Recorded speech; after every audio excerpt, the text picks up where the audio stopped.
salah satu pilar utama adalah terciptanya keadilan dan kepastian hukum. Hal ini tercermin dalam pembukaan Undang-Undang Dasar 1945 yang menyatakan bahwa negara Indonesia didirikan untuk melindungi segenap bangsa Indonesia dan seluruh tumpah darah Indonesia serta untuk memajukan kesejahteraan umum. Dalam hal ini, Dewan Juri terhormat membentuk peradilan khusus adalah upaya untuk mengaktualisasikan prinsip negara hukum yang adil, di mana sengketa hasil pilkada yang rawan konflik dapat diselesaikan oleh lembaga yang memang memiliki kompetensi khusus untuk memahaminya. Yang kedua, secara yuridis, pembentukan peradilan khusus ini memiliki dasar hukum yang kuat. Yang pertama, dalam pasal 24 ayat 2 Undang-Undang Dasar 1945 memberikan kewenangan pembentukan badan peradilan di bawah Mahkamah Agung. Yang kedua, pada pasal 27 ayat 1 Undang-Undang Dasar Undang-Undang Nomor 48 Tahun 2009 pembentukan peradilan khusus. Alhamdulillah. Dan Undang-Undang Nomor 10 Tahun 2016 tentang pilkada yang memerlukan penyusunan penyempurnaan dalam aspek penyelesaian sengketa. Dewan Juri yang terhormat, pembentukan peradilan khusus akan memberikan kepastian hukum yang mempercepat proses penyelesaian sengketa pilkada yang memiliki karakteristik khusus dan membutuhkan penanganan cepat.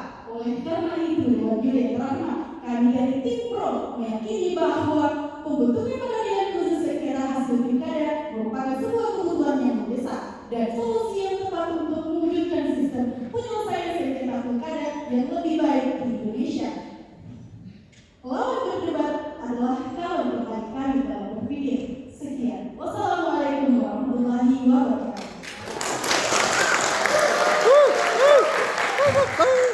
Baik, sekali lagi berikan ucap berikan kepada pembicara pertama dari tim Pro yang menghabiskan waktu argumentasi selama 3 menit. Selanjutnya saya persilakan kepada pembicara pertama dari tim Kontra untuk menyampaikan argumentasinya dengan waktu yang sama 3 menit dan waktu dihitung dari kata pertama. Dewan Juri yang terhormat, rekan-rekan berpikir dari tim Pro serta hadirin sekalian. Pada sistem hukum di Indonesia, penyelesaian sengketa hasil pilkada merupakan bagian dari wewenang Mahkamah Konstitusi. Berdasarkan pasal 24C ayat 1 Undang-Undang Dasar 1945 dan Undang-Undang Nomor 24 Tahun 2003 tentang Mahkamah Konstitusi. Dalam menjalankan fungsi ini, MK memiliki tanggung jawab konstitusional untuk memastikan bahwa proses demokrasi dalam pilkada berlangsung dengan adil dan transparan, memberikan putusan yang bersifat final dan mengikat. Menurut data dalam 5 tahun terakhir, MK telah menyelesaikan lebih dari 250 kasus sengketa pilkada, mencakup seluruh provinsi dan kabupaten kota di Indonesia. MK berhasil menyelesaikan kasus-kasus tersebut dalam waktu yang sesuai dengan tenggat waktu undang-undang, yaitu 45 hari sejak perkara didaftarkan. Hal ini menunjukkan bahwa MK memiliki kapasitas dan efektivitas tinggi dalam menangani sengketa hasil pilkada dengan dukungan sumber daya manusia dan sistem yang memadai. Dengan demikian, kita melihat status quo saat ini, yakni posisi MK sebagai badan yang memutus sengketa hasil pilkada masih efisien. Selain itu, tugas dan tanggung jawab MK yang lain juga tetap terjaga. Dewan Juri yang terhormat, rekan-rekan berpikirku dari tim Pro serta hadirin sekalian. Ada beberapa alasan mengapa hal ini dapat dijustifikasi. Yang pertama, mengapa hal ini baik, tapi yang kedua, mengapa hal ini buruk ketika dilakukan. Yang pertama, mengapa hal ini baik? Stabilitas politik yang lebih terjaga pada level elektoral. Hal ini akan tercapai karena putusan MK bersifat akhir dan final, sehingga legitimasi hasil putusan tersebut lebih kuat. Jika kita memilih lembaga khusus di bawah lembaga kehakiman saat ini, tentu saja putusan yang dihasilkan berada di bawahnya, bukan? Sehingga putusan tidak bersifat final atau dapat dibawa pada lembaga di atasnya. Sehingga proses ini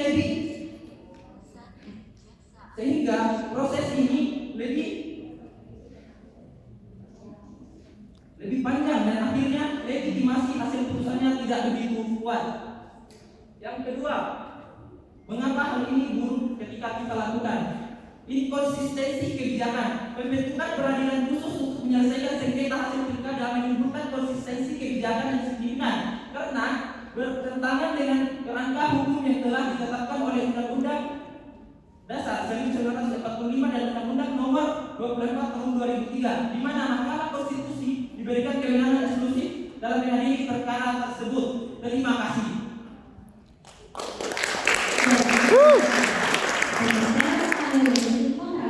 Menyisakan waktu argumentasi yaitu 3 detik. Sekali lagi berikan apresiasi kepada pembicara dari tim. Selanjutnya kepada pembicara kedua dari tim Pro untuk menyampaikan argumentasinya selama 5 menit dan instruksi sudah dibuka. Instruksi dibuka pada 1 menit pertama dan berakhir di 1 menit terakhir.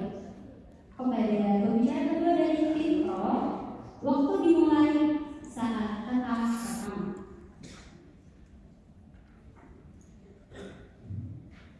Di sosial di mana ada masyarakat, di situ ada hukum. Dewan yang terhormat, artinya hukum harus berkembang seiring dengan kebutuhan masyarakat.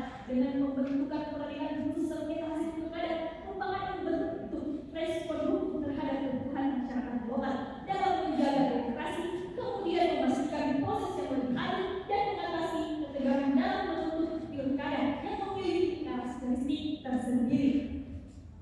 Dewan Juri yang terhormat, rekan-rekan di kota serta para audiens yang saya muliakan, saya ingin menyampaikan penjelasan yang disampaikan oleh anggota sebelumnya yang mengatakan bahwa MK berhasil menyelesaikan banyak masalah pilkada atau sengketa pilkada. Namun sesungguhnya Dewan Juri yang terhormat, jelas MK telah beralih fungsi sebagai penjaga konstitusi menjadi mahkamah sengketa pemilu.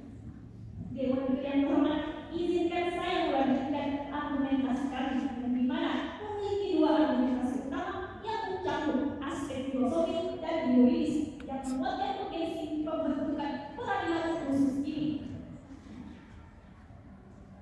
Pertama, dari aspek filosofi, kami memandang bahwa pembentukan peradilan khusus bukanlah sekedar menambah institusi baru, melainkan sebagai langkah transformatif menuju sistem peradilan yang lebih progresif dan berfokus terhadap perkembangan demokrasi di tingkat lokal. Kemudian dapat membangun mekanisme check and balance yang lebih efektif dalam menjaga marwah demokrasi lokal.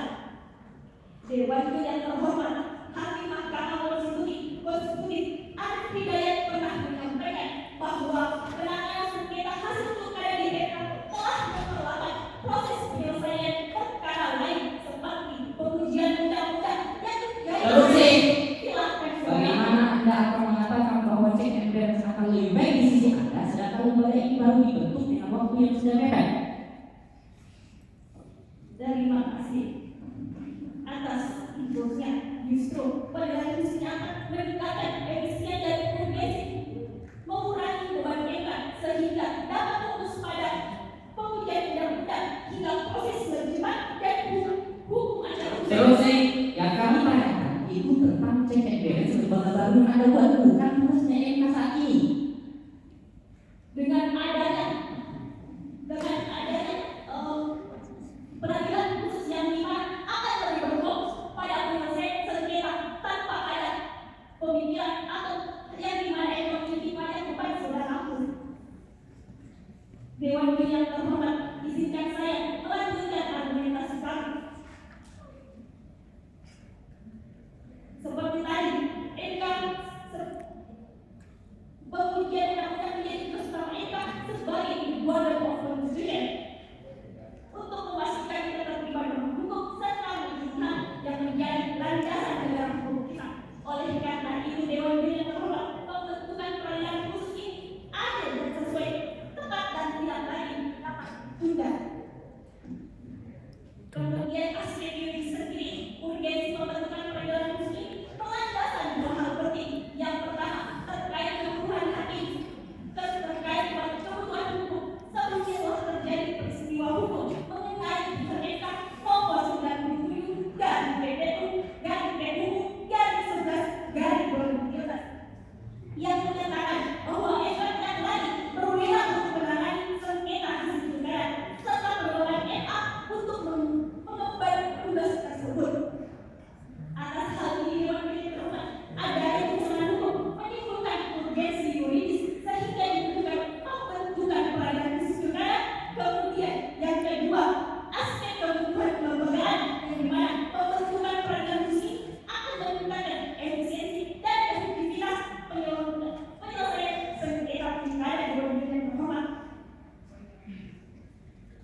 Indonesia. Kedua dari tim mata, waktu dimulai dari kata pertama.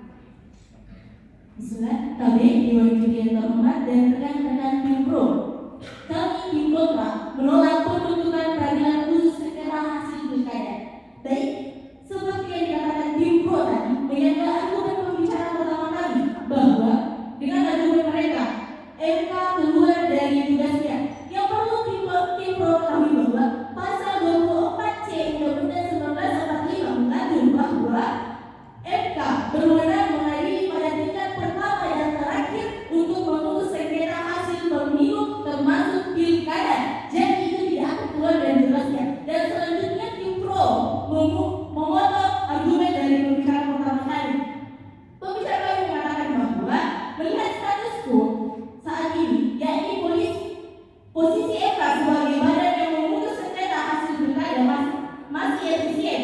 Selain itu, tugas dan tanggung jawab MK yang lain juga tidak terabaikan seperti itu. Jadi tim pro memotong argumen dari pembicaraan pertama kami. Saya lanjutkan argumen kami.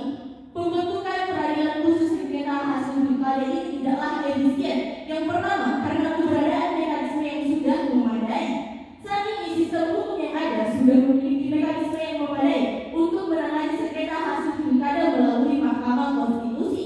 MK telah terbukti memiliki pengalaman dan prosedur yang terbukti dalam menyelesaikan berbagai sengketa pemilu, termasuk pilkada dengan proses yang transparan. Sejak tahun 2015, MK menangani lebih dari 147 sengketa hasil pilkada di seluruh Indonesia. Menurut laporan MK, lebih dari 85% kasus tersebut berhasil diselesaikan dalam waktu yang relatif singkat. Ini menunjukkan bahwa tidak ada kekosongan hukum atau masalah kapasitas yang memerlukan pembentukan pengadilan baru. Interupsi. Silakan. Dewan Juri yang terhormat, tim kontra terus mengatakan tidak ada terjadi kerusuhan. Lantas kenapa selalu terjadi perubahan undang-undang Dewan Juri yang terhormat? Terima kasih. Baik, terima kasih. Yang perlu tim pro tahu bahwa perubahan undang-undang itu tersebut dikarenakan karena undang-undang tersebut tidak relevan dengan saat ini. Oleh karena itu ada perubahan. Baik, selanjutnya yang kedua, pemborosan anggaran. Pembentukan peradilan khusus untuk sengketa hasil pilkada memerlukan biaya dan sumber daya. Saat ini peradilan sudah mencakup berbagai jenis sengketa, termasuk sengketa hasil pilkada tanpa perlu menciptakan institusi baru yang akan menambah beban biaya bagi negara. Di tengah keterbatasan anggaran pemerintah, fokus harusnya diarahkan untuk memperkuat institusi yang ada, bukan menciptakan institusi yang baru. Silakan. Dewan Juri yang terhormat, namun penyelesaian sengketa oleh MK dinilai inkonstitusional dan cacat tidak sesuai dengan Undang-Undang Dasar 1945 dan tidak memenuhi kebutuhan geografis di Indonesia. Baik, terima kasih. Tolong bacakan kembali undang-undang yang Anda maksud. Itu adalah bentuk isi undang-undang itu sendiri. Dewan Juri yang terhormat. Bagaimana bisa Anda mengatakan itu dan Anda tidak bisa membuktikannya? Baik, saya lanjutkan saya. Pada tahun 2020, biaya operasional Mahkamah Konstitusi untuk menyelesaikan sengketa pilkada mencapai 35 miliar. Jika kita bandingkan dengan membentuk peradilan khusus sengketa hasil pilkada, ini akan memerlukan biaya tambahan, perlindungan hakim, infrastruktur, serta sistem administrasi yang baru. Seperti yang diatur dalam Undang-Undang Nomor 17 Tahun 2003 tentang Keuangan Negara, menggarisbawahi pentingnya efisiensi penggunaan dana negara dan pembentukan peradilan khusus sengketa hasil pilkada ini bertentangan dengan prinsip efisiensi ini. Mari kita bayangkan, di dalam sekolah yang mempunyai kurikulum yang bagus dan tim pro ingin memberikan kurikulum baru, apakah ini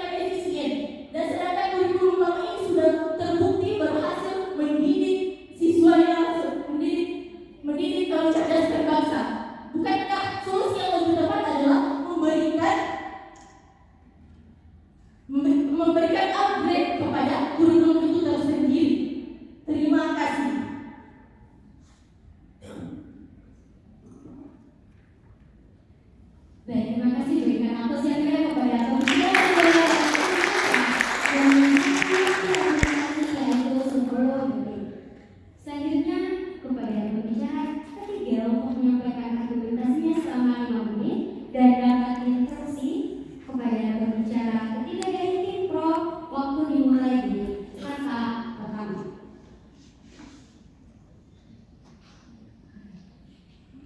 Ekum ekonom, ex lex legum. Apa yang adil dan baik adalah hukumnya hukum.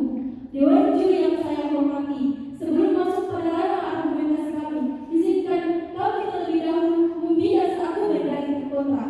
Jika kita lihat dari sisi sejarahnya, niat awal pembentukan Mahkamah Konstitusi adalah karena Indonesia merupakan negara hukum.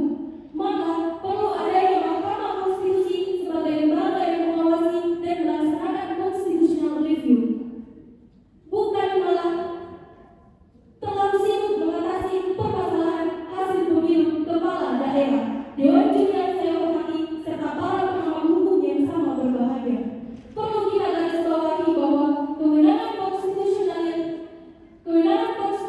yang bersifat sementara adalah yang dimana untuk mengisi kekosongan hukum.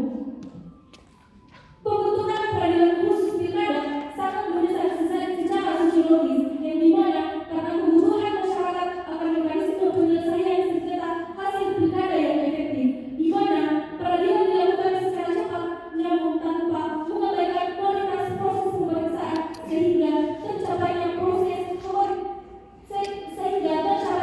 keadilan prosedural dan keadilan substantif. Dewan juri yang saya hormati, berdasarkan data dari Mahkamah Konstitusi bahwa pada tahun 2019 sengketa perselisihan hasil pilkada mencapai 102 perkara. Kemudian pada tahun 2017 terdapat 60 permohonan perselisihan hasil pilkada, dan kemudian pada tahun 2020 total permohonan sengketa pilkada sebanyak 136 permohonan. Hal ini menunjukkan bahwa jumlah permohonan sengketa pilkada akan meningkat dari periode berikutnya, terutama dengan pelaksanaan pilkada serentak yang semakin kompleks. Melihat jumlah perkara pilkada yang ditangani Mahkamah Konstitusi lebih banyak dari perkara pengujian undang-undang, yang dimana jika demikian perubahan nama Mahkamah Konstitusi akan berubah menjadi Mahkamah Sengketa Pemilu. Terusik. Silakan.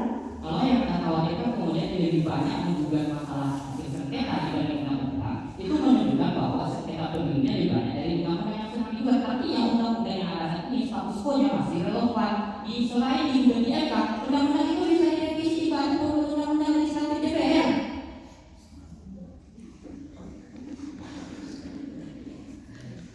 Dewan juri yang saya hormati, seperti yang dikatakan oleh pembicara kedua bahwa Hakim Mahkamah Konstitusi Arief Hidayat pernah menyampaikan bahwa penanganan sengketa hasil pilkada di Mahkamah Konstitusi telah memperlambat proses penyelesaian perkara lain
berbicara ketiga dari tim kontra untuk menyampaikan argumentasinya dengan waktu 5 menit dan dapat diinterupsi. Kepada berbicara ketiga dari tim kontra, waktu dimulai saat kata pertama.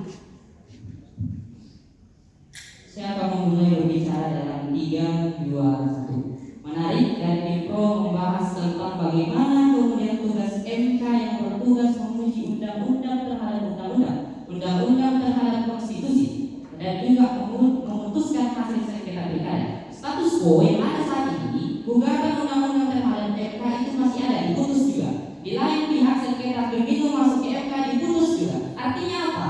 Kedua tugas ini masih berjalan secara paralel, di mana MK masih efektif dalam menangani kasus ini.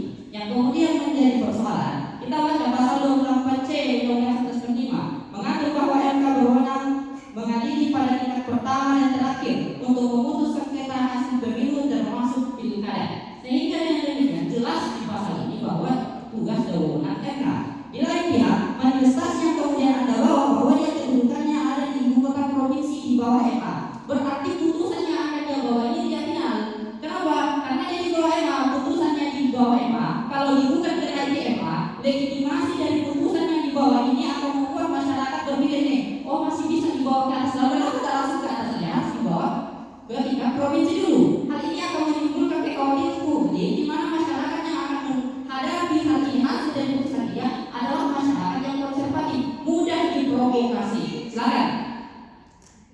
Dewan juri yang saya hormati, terdapat dalam pasal 24 ayat 2 Undang-Undang Dasar 1945 memberikan kewenangan pembentukan badan peradilan khusus di bawah naungan Mahkamah Agung. Kemudian mengapa kemudian kami mengatakan seperti itu, bahwa jika kewenangan peradilan khusus berada di tangan Mahkamah Konstitusi sehingga keputusannya bersifat final, bagaimana dengan pemohon yang ingin mengajukan banding?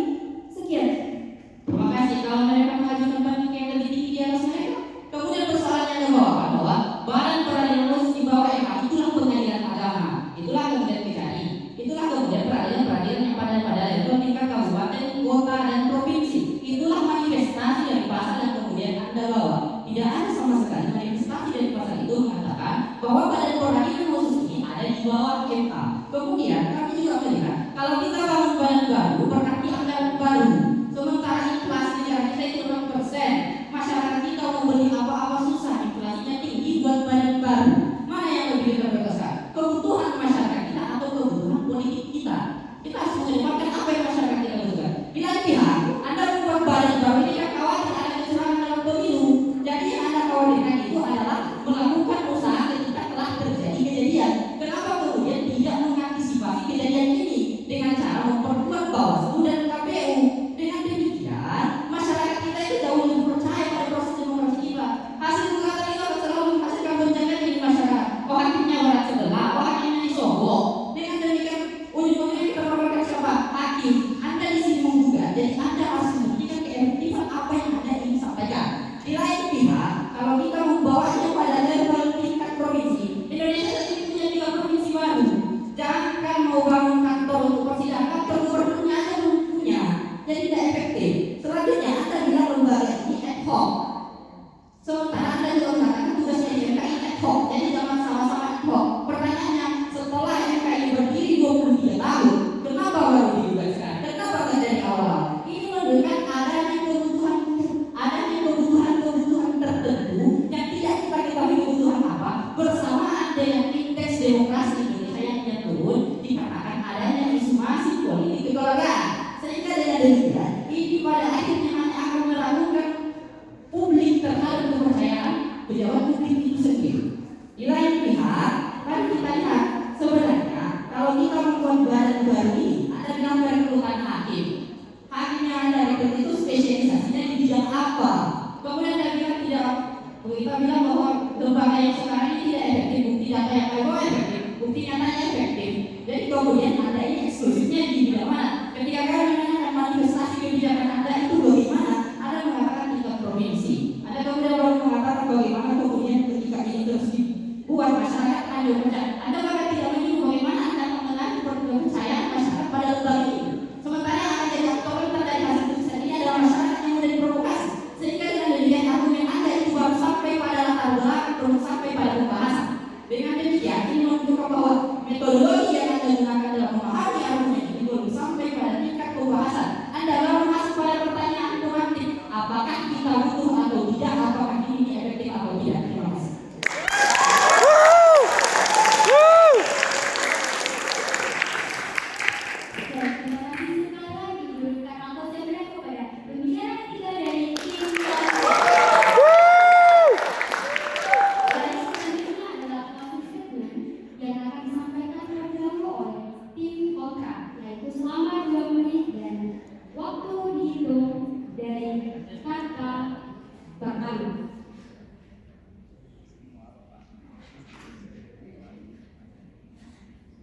Baik, yang kemudian terhormat dan rekan-rekan Vipro. Jadi kesimpulan kami adalah terkait mosi pembentukan badan khusus sengketa hasil pilkada.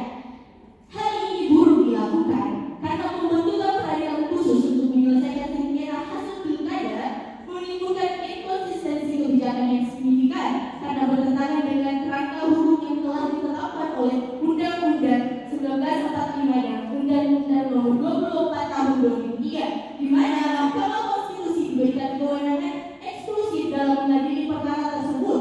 Hal ini berpotensi menciptakan ketidakpastian hukum serta tumpang tindih kewenangan antara MK dan lembaga yang baru. Selanjutnya, keberadaan mekanisme yang sudah memadai. Sistem hukum yang ada sudah memiliki mekanisme yang memadai untuk menangani sengketa hasil pilkada melalui Mahkamah Konstitusi. Selanjutnya, pemborosan anggaran. Saat ini peradilan sudah mencabut berbagai jenis sengketa, termasuk sengketa hasil pilkada, tanpa perlu menciptakan institusi baru yang akan menambah beban biaya bagi negara. Oleh sebab itu, kami tetap kontra dengan mosi menolak pembentukan peradilan khusus sengketa hasil pilkada. Terima kasih. Baik, terima kasih. Berikan apresiasi kepada tim kontra yang mengajukan waktu closing dan menyisakan waktu closing segmen yaitu 40 detik. Baik, selanjutnya saya beri kesempatan kepada tim pro untuk menyampaikan closing statementnya sama dengan waktu 2 menit.